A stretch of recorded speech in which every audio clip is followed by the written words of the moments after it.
Good morning. Welcome to another edition of the Oldish TV. My name is Karen, and it is, as always, my pleasure to be your host today. Today is an interesting day for me because, as some of you who have been watching the show for a while know, I've been working on another project. And this is the first day that this program, will be cross-posted with the other page. So the other page is called Reno Studios. Reno Studios is responsible for the production of a program called Real Life Renos, which is also a podcast. And we are ramping up to get those into production. But for the meanwhile, it has a Facebook page, and I would be ever so happy if you would go and follow that as well, like that page, Reno Studios. As our viewers who have been around for a while know, I've been working on a certification for home modification, and I'm finished that. I'm a graduate. I now have letters after my name that I didn't have before. It's an executive certificate in home modification, and I got that from the Leonard Davis School of Gerontology at the University of Southern California. So that is my second and biggest certificate in home modification, and I'm ever so happy to be able to share my knowledge with all of you. Sometimes the topics we talk about here on the Oldish are going to also be relevant for Reno Studios, and sometimes it will be the opposite. But if the case arises where the information here needs to be presented there, then we will be cross-posting. So I attended a webinar the other day that the Leonard Davis School of Gerontology put on, and it was on falls. Falls are my jam. That's where I have worked for over 2 decades, and anything that has to do with falls and fall prevention and injury prevention, I'm right on it. So I was on this. I want to share some data with you that came out of that seminar because today's show is going to be all about falls. Now that it is fall outside and we are tending to spend more time inside of our homes, it's a good time to have a look around and make sure that we're safe. So we're going to talk about preventing falls by using some home modification techniques. You with me? Okay, so some data for you. 50% of falls happen in the home. Does that surprise you? Some people it surprises, but it's true. 50% of falls happen in a home. One older adult falls every second. So while I'm saying this, as I'm snapping my fingers, that's a second going by. That many people are falling. It's a huge problem. 1 in 4 adults reports falling at least once a year. Now, the operative word in that is reports. Not everybody reports the fact that they've fallen. Why not? Because they're terrified. They're actually terrified because they are fearful of the consequences. People tend to be afraid of fracturing a hip, certainly, but more afraid that if something happens to them, somebody's going to come along and say, you can't live in your house anymore. You need to go to long-term care. Consequently, a lot of falls go unreported. Now, the number of health problems that you have will determine, to some extent, your risk of falling. So many things are manageable. I'm going to show you a slide. Let me just go to that. There you go. We can make myself smaller. So the number of risk factors that you have predicts fall risk. This slide comes from that webinar at USC. So if you have no health problems, 1 in 10 people will still fall. If you have diabetes, 2 in 10 people will fall.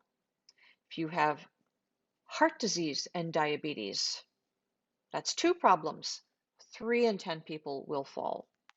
If you have heart disease, diabetes, and COPD, that's 3 conditions. 6 in 10 will fall. If you have 4 or more, so add high blood pressure to that. Heart disease, diabetes, COPD, high blood pressure. 8 in 10 people will fall. Those are pretty frightening statistics. Not going to lie to you. Very, very frightening statistics. Death rates from falls have increased 30% since 2007.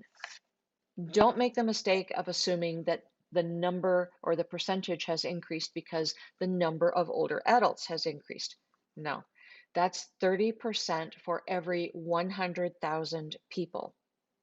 So the fact that there is a higher demographic of older people doesn't influence that number. Falls are the number one cause of institutionalization, to no one's surprise. That's why people don't report their falls, just what I said.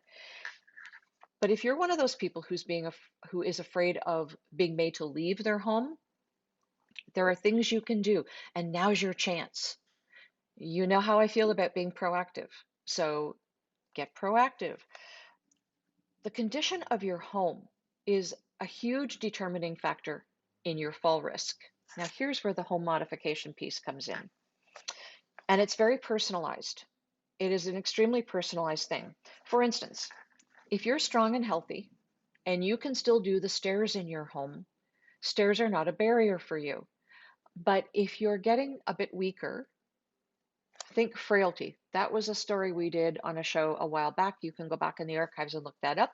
But if you're starting to be a bit more frail and stairs are becoming something of a barrier for you, then they're a barrier for you and they may very well be the cause of a fall.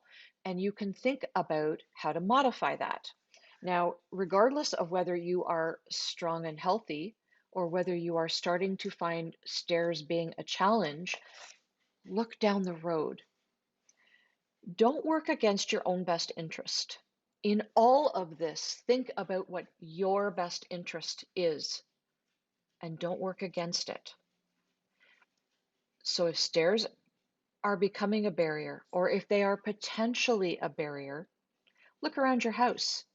If you have a two-piece bathroom on the main floor, can a shower be added? Can you take a piece from a room and make that bathroom a little bigger? Is there a room on the main floor like an office space or a dining room that could be converted to a bedroom for you? The objective here clearly is, can you live on one floor if you have a two-story house? If you can't, don't be so stubborn as to work against your own best interest. You may need to think about moving before something happens, because if you fall and break a hip, that could be it. That could be all she wrote, and you could be put in long-term care. You might be one of the lucky ones who's not, but you might be one of the unlucky ones who has to go and live in long-term care because of one fall. I had a grandmother that happened to, and it wasn't her hip. She broke a whole bunch of bones, her ankle and up her leg, and she had been napping on the couch, and somebody came to the door, and she was wakened quickly from her nap, and she rushed to get to the door, but her leg had fallen asleep, just the position she was napping in, and she fell, broke a whole bunch of things, and the doctor said, that's it. The home you have lived in for over 40 years is not a home you can go back to because you can't manage it. That was the end of it. She went from the hospital to long-term care. It happens more often than you think. People generally will say they do not want to live in long-term care. Over 90% of people don't want to live in long-term care. So now's your chance to be proactive. If you have a home that can be modified to some extent and you need to find a contractor who can do that for you or that you want to begin a discussion with, make sure they're able to deal with accessibility. And just because a contractor says, I can do ADA, so in the States, that's the Americans with Disabilities Act.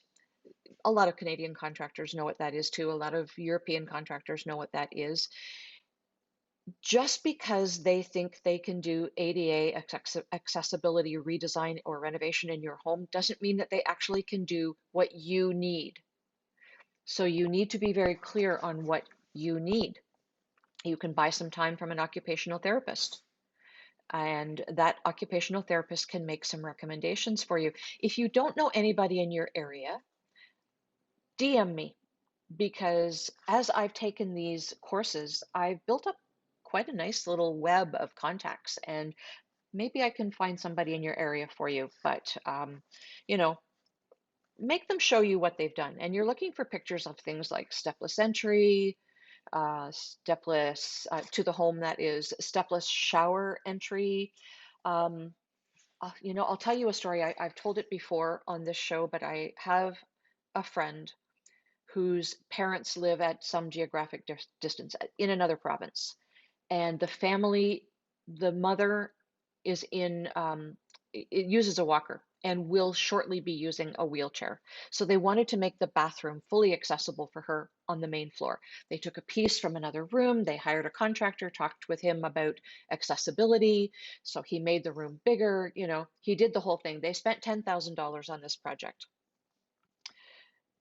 When my friend was talking to me about it, she said, "Oh yes, we've just done this, and it's accessible, but mom still has to have someone come in and help her with a shower." And I said, "Why does she need someone help her have a shower? If she can live independently in her home, why does she need someone to come and help her have a shower?" Because they needed to have somebody lift her walker over the lip of the shower to get her actually in the shower. I said, "You don't have an accessible shower. If you don't have that stepless entry to the shower that she can manage on her own, you don't have an accessible shower." And she showed me pictures of this bathroom. It's not accessible. So, you know, I'm not lambasting the contractor. He did what he thought was best. It just wasn't what the client actually needed. So you need to be very careful about that everybody's speaking the same language and that everybody's on the same page about what the end goal is and how you need to live your life in that home. So that's really important. You can look for things like plugs that are raised, switches that are lower, so you don't have to bend over. A plug doesn't have to be where it is because of some code. You can put a plug anywhere. And in an accessible home, the plugs are higher so that they can be accessed without having to bend down so low. And switches can be lowered so that they can be reached by somebody in a wheelchair. You didn't know that, did you? I'll bet you didn't know that. If you have stairs, there need to be railings on both sides of the staircase because you don't know what you're going to need to grab. And so that is outside stairs into the home, as well as stairs going up to a second level or down to a basement. Many people have washers and dryers in the basement level. And, ideally you'd move those up to the main floor, but you need to have handrails on both sides of those stairs. Not all modifications actually require renovations. When we talk about home modifications, a lot of this stuff you can do yourself. You really can, and they're cheap and cheerful, or they're no cost. You have to look at your home and how you're using it and how your home can work with you instead of against you. So, pick up the throw rugs. If you've got some kind of a throw rug that is something that your grandmother or great grandmother made, consider using it as a piece of art and putting it on a wall. If it's just something cheap that you picked up at Costco because you wanted some warmth under your feet, pick it up. It doesn't need to be there. But at the very least, if you must have it there, get double-sided tape and tape it down so it doesn't move. Throw rugs are the cause of a lot of trips and falls. Check out your drawer pulls. You can change those. If they're round knobs, you might have arthritic hands and you might benefit from having those drawer pulls changed to a cup style or a D ring, a D style. So go into your local hardware store and look at the kinds of drawer pulls that you could get that you could more easily use your hands with. Tuck all the cords away. Cords are trip hazards. Tuck them all away. Make plans for icy steps in the wintertime. Make plans for accessing the stairs to change the furnace filters. Tidy up clutter. You need to really tidy up clutter. So think of going full on Marie Kondo. You ever seen that show? Or the newest one on Netflix is The Home Edit. There's only one season, so there are, what, 6 or 7 shows. You can blow through those in an afternoon. It will make you crazy for the kinds of organization that you can do. But the objective here is to tidy up clutter so that everything has a place and everything is in that place and you're not tripping over it. You're not searching for things and, rifling through a bunch of stuff to get to the piece that you need. Take a look at your kitchen and try to organize everything so that the things that you use the most are between your nose and your knees. Nose to knees. Think of that.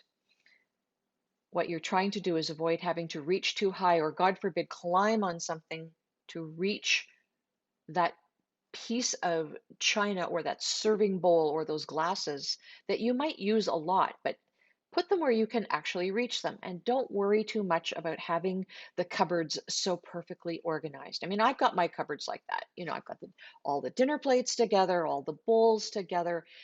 If what I need access to are a couple of dinner plates and a couple of bowls and a couple of glasses, I need to make sure that they are on the lower level of my upper cabinet so that I can reach them easily every single time. So that's what you need to look for. Simple cooking and baking processes that you may need to just readjust your thinking around. As you're beginning to prepare a meal, read through the recipe. Make sure that all of the ingredients and all of the utensils and all of the bowls and pots and whatnot are within easy reach in the workspace where you're going to be working today. What you want to avoid is having to go and all of a sudden dash for something while the pot's boiling over or while the mixer is going. And, you just don't want to have to do that stuff. So organize, and that will prevent a lot of falls. And those are modifications. We don't tend to think about them as modifications. Another piece of information that I got from the Leonard Davis School of Gerontology webinar the other day was a list of the most frequent modifications. So grab bars, a very frequent modification. You can have a contractor install those. You need to have some idea of where that grab bar is installed so that it best suits you. Again, this is not a one size fits all kind of thing, but you might need a grab bar by the toilet, and it might be a straight grab bar. It might be an L-shaped grab bar. It might be something that's on the ground that folds out. There are lots of different types of grab bars, so make sure that it's something that suits you. And by the way, I know a lot of you are thinking of grab bars and that it's going to make your bathroom look institutional. You would be amazed if you start looking around at the kind of very cool grab bars that are out there. A lot of them don't even look like grab bars, but they've got them now in all kinds of colors and finishes. So if your bathroom is full of chrome or bronze or oiled bronze or black, you can get grab bars that match that. So they're going to be just part of the furniture. They're not going to stick out and make your bathroom look institutional. So don't let that stop you. Investigate and see what's out there. The internet is a wonderful place. Make use of it. And if you need me to point you to some that look wonderful, DM me. I can do that for you. That's fine. Lots of companies out there are catching on to the fact that with this aging demographic, we don't want to look like we live in an institution. Okay? So, grab bars. Secure the rugs. Well, we already talked about that. Two-sided tape, if you must leave them. Two-sided tape. Bath seating. So, if you need to sit down in the bathtub, you may need a seat. If what you have is a bathtub shower combo, there are all kinds of seats. You don't necessarily have to step over the wall of the tub to get in. You can sit on a seat that is on one side of the bathtub, and you can scoot your butt over, and if you can lift your legs, you can get over to the other side and find yourself within the bathtub with that one seat. And you do the same thing getting out. You're in the tub and you just scoot your butt over, move your legs over, and now you are outside of the tub, all while you are sitting down. This stuff exists. You just have to find it. Raised toilet seat. Okay, so there are lots of options for this. You can replace your toilet. If you have a regular height toilet seat, you can replace it with a comfort or right height toilet seat. You can also purchase a raised toilet seat. So that is something that, it's about that tall and it takes the place of your toilet seat. But again, not one size does not fit all. For some people, the regular height toilet seat is fine. If you have to do a transfer from a wheelchair, the comfort height toilet seat might be too big for you. It's just an inch and a half taller, but it might be too tall. So you need to figure out what works for you. There are also, of course, bidet toilet seats. You can buy the whole fancy $5,000 American Standard bidet seat that will do everything but give birth to your children for you, or you can buy something that retrofits the toilet seat you've got. And if you've got range of motion issues, a lot of people have the toilet tissue on the wall behind them, and so there has to be a turn to reach it. Um, and some people have difficulty cleaning themselves after they've urinated or had a bowel movement. A bidet toilet um, retrofit may be just the ticket for you. And you can get them in the States, they're as low as about $79. I've seen them in Canada for, a bit more, $100-ish. And you can have that problem solved. If you have a plug behind your toilet, if you're renovating your home, have your contractor put a plug behind your toilet, because then if you get a bidet toilet seat, you can plug it in and have warm water. Be nice, huh? Otherwise, it's cold water, but it's still better than nothing. So look at those kinds of things. Seating in the kitchen is also a very popular home modification. Yeah, that's a modification. You bring a chair in so that you can sit down while you're cutting things up at the counter. Pretty simple, huh? Using reachers. Have you ever done that? It's a modification. You didn't think these were modifications, did you? But they are, and they're things that are cheap and cheerful and you can do yourself. That will help you to reach things that are up tall or things that have fallen on the floor. You can use the reacher to pick it up instead of having to bend down and risk the blood rushing to your head so that you stand up and get dizzy. Non-skid treads. You can put these on stairs, exterior stairs and interior stairs.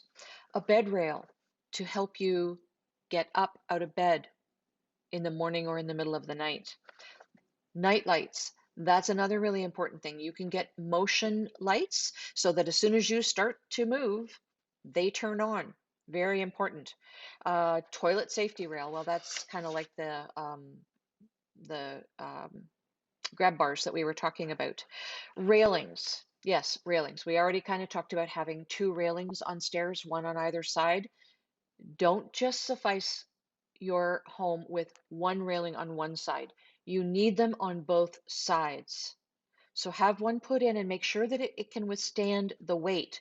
So that's another good thing you can do as you're moving inside for the winter. Test those railings and make sure that they're not unstable or shaky. If they are, they might need to be fastened down a little more to protect you.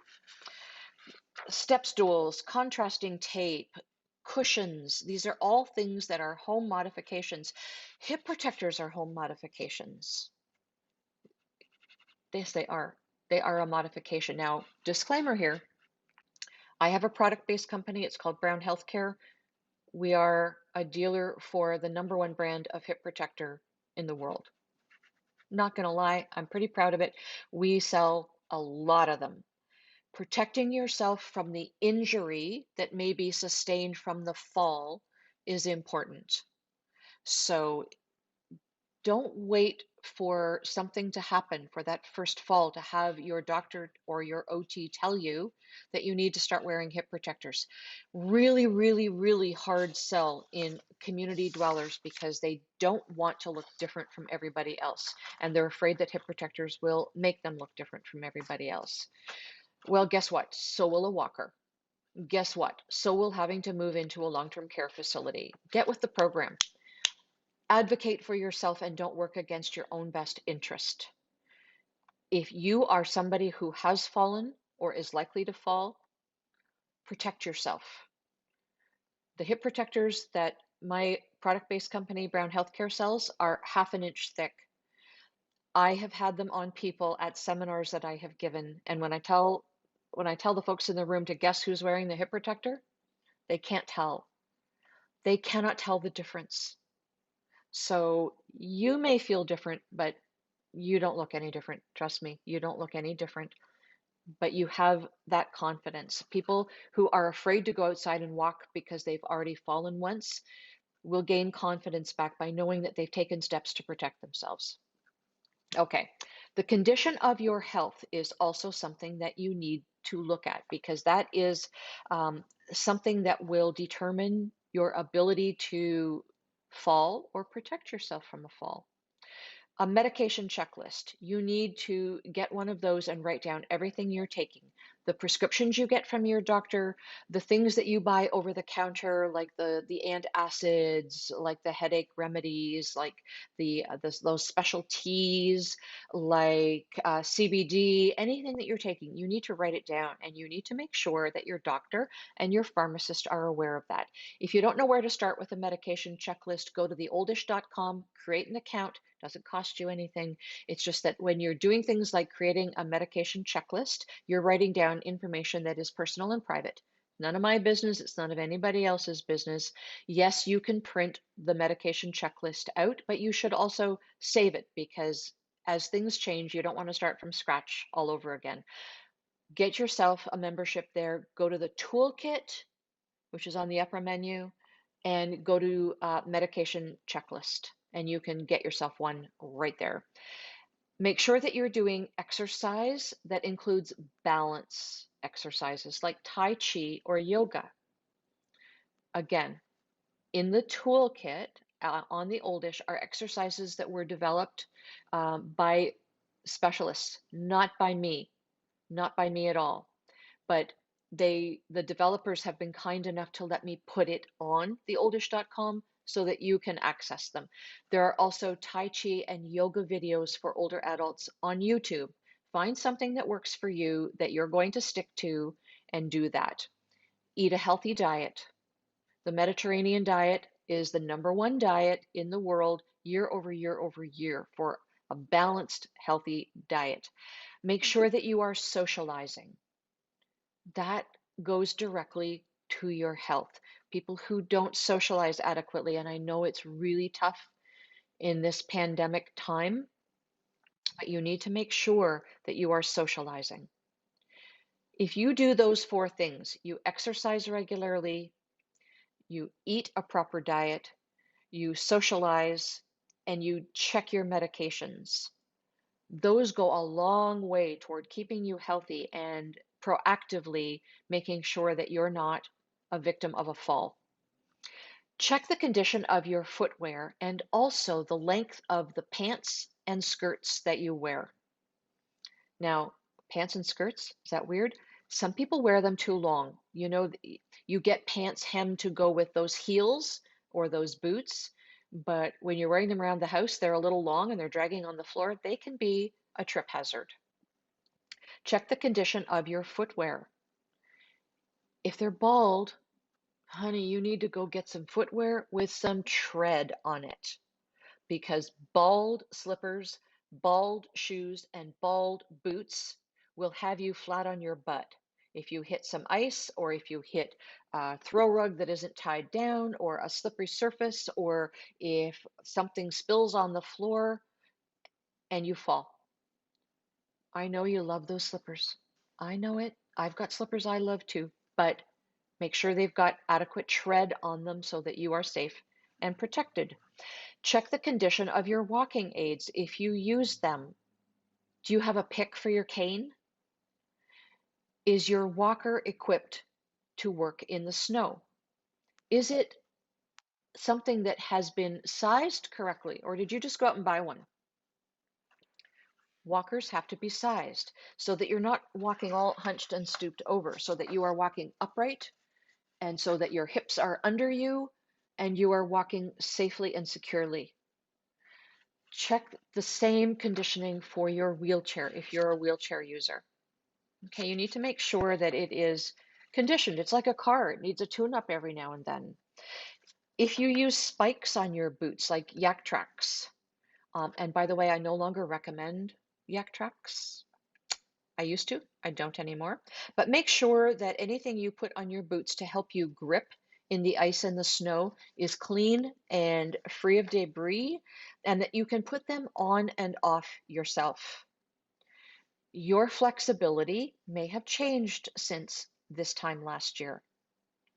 Nothing to be ashamed of, but just make sure that you can reach down and put them on safely. One really good reason why is because if you put those on your boots and you walk into a store that has a tile floor, all of a sudden those spikes that protected you in the snow are very dangerous to you on a tile floor. So you need to be able to don them and doff them properly. Okay, pets. This is the last thing on our list. Pets. We all love our dogs and cats and whatever other pets we have. I have a daughter who has a chinchilla, loves her to bits. We all love her chinchilla. But dogs and cats can easily get underfoot and be a trip hazard. You didn't think of them that way, did you? You're used to avoiding them. Start training them now to avoid you. They need to watch out for you. They need to be able to move as we're walking through the house. They need to be able to move if we get up in the middle of the night and they're sleeping beside our bed because they're a trip hazard. So train your baby to watch out for you. Start working on that. Regular viewers, you know that I'm big on advocating for ourselves. You absolutely know that. And as I said at the top of the show, if you don't start making these decisions for yourself, other people will start making them for you.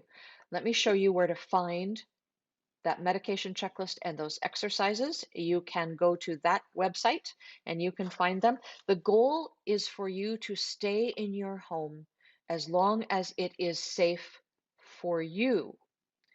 Once your home stops being safe for you, it is no longer a safe place for you to remain.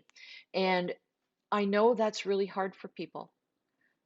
Don't work against your own best interest. Don't wait until something happens and somebody else is making the decisions for you. Okay?